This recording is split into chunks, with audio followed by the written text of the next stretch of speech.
We're in Bridgend, in the kitchen garden. It's another drift day, but the light is still there, so it's great.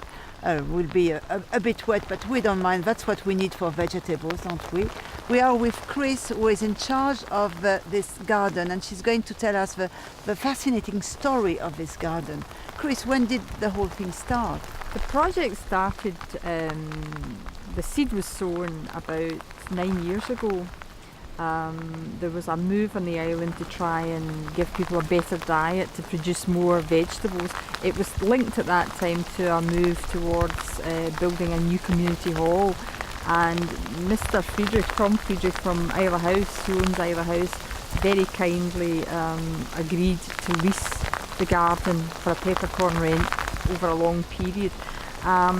Eventually the plans for the community hall were shelved, and the garden developed more and more and more, and grew in size, and this is the result. We've got but when we see 5 that, acres in total. it's fantastic. I remember having seen it before. It was in such a bad condition. It was a complete wilderness. It was a hadn't been wreck. touched for about 30 to 50 years.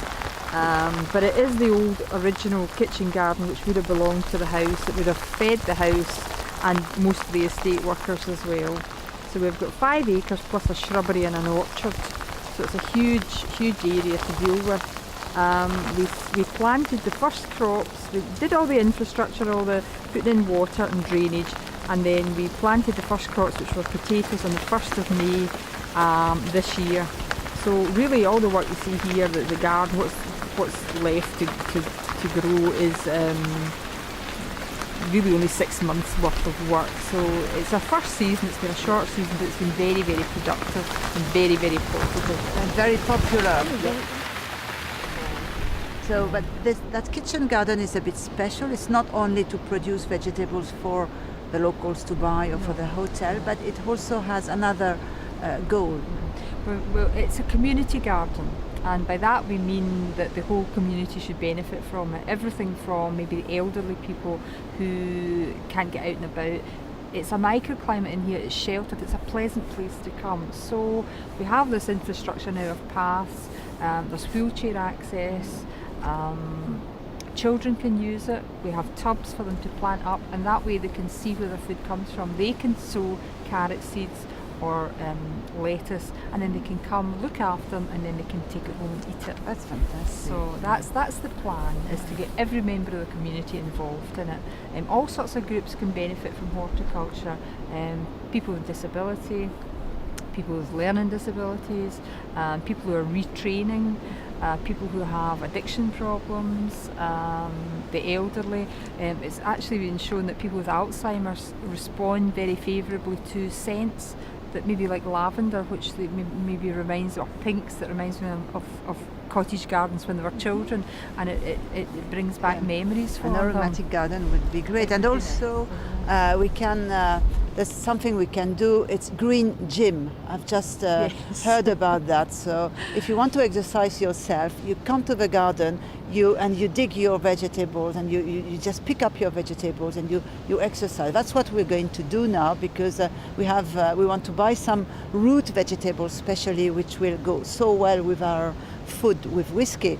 And so I'm going to do my green gym in the morning, which is good after a good breakfast I had.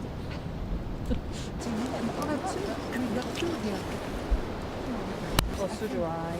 I love the smell of them. I do them in different, I do soup. Oh, parsnips crisp, it's gorgeous. We are here in the polytunnel. This is for, you start your crop here? Or? We have. Last summer we grew tomatoes and cucumbers and peppers in here. As you know, the project has only been running for 6 months, so it was very much a kind of trial and error this year. Next year we'll probably carry on with the tomatoes again, plant fewer cucumbers because we had hundreds of them, and possibly try chilies this year. There's a big demand for herbs on the island, and this polytunnel will give us a longer growing season. It just gives the plants a bit of shelter. So we'll start things off here, yes, and then we'll transplant them outside, and then we can fill the polytunnel with more tender crops for the summer, like tomatoes and such like. Cabbage. That's quite a big cabbage. It's a family-sized one. Great.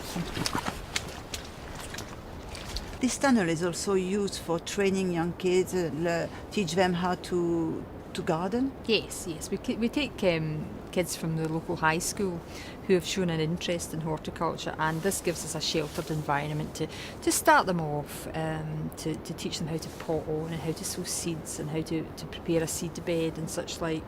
So it's a really useful resource, and a lot cheaper than a greenhouse. Give them green hands. It will give them green fingers, hopefully. We've had one or two who are quite promising so far, and there's also the therapeutic side again. We have a couple of kids who come out who have problems, and horticulture is very soothing and they enjoy it, and very positive. It's a very positive pastime, so it helps that way too. And you were speaking of health also, so that's the idea also to teach people how to eat healthy. Yes, I mean, in a perfect world we would all have large gardens. We would go out and we would pick our vegetables, we'd come home, we'd prepare a salad, we'd sit down with the rest of our family and we'd enjoy it.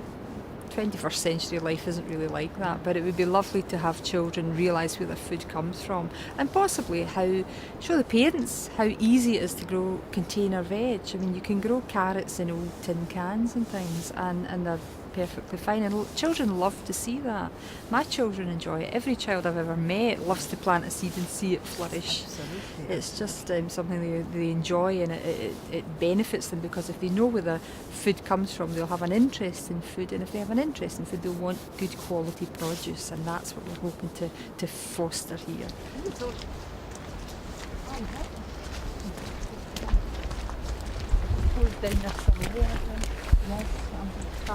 we take some leaves out of this one? Yes. Because we can pull off the leaves.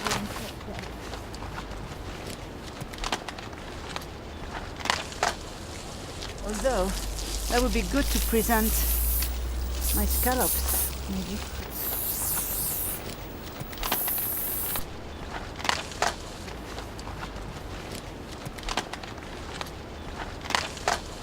We've just come back from the community garden in Bridgend, where Chris showed us around the garden, and it was a really dreary day, and it hasn't stopped raining and still going on. So I thought that we needed something to warm us up, and as I dug up a few Celeraic bulbs, I come with my famous cream of Celeraic with toasted hazelnut.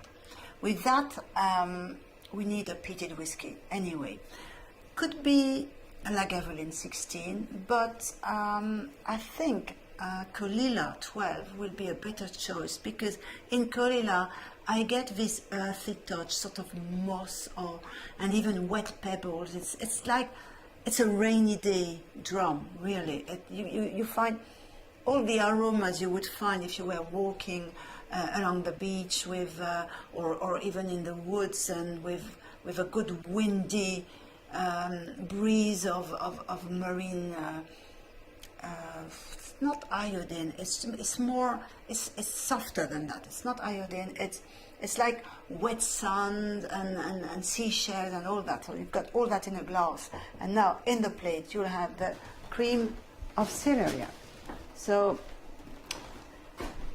just simple as simple can be, but a good stock, not one of these stocks you make from a cube, or you find in a cube. You make your stock with whatever, chicken, beef, mutton, and leave it for 2 to 3 hours to boil. Have your stock, and then cook your Celeraic in that, with adding some milk for a softer taste.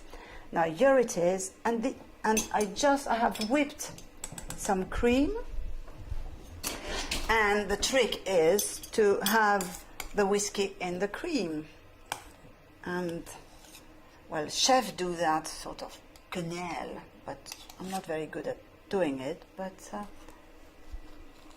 here we are, a lovely quenelle of cream, and we must not forget the hazelnut. The hazelnut must be toasted before so that they give a better taste. And just sprinkle really a little tablespoon, not more, and a bit of decoration, little green touch for the celery, the what we call it in France celery branche, and we have Celeraic, we call it celery. So that's very simple, but very comforting food. It's comfort food. And don't forget your wee dram of Caol Ila, which goes with it. Again, a dash of water if you think it's too strong, because some people wouldn't like drinking a 43% dram with their food. Just a dash of water. Room temperature, because it's cold, remember. And that's your starter for a good wintry, rainy Islay day.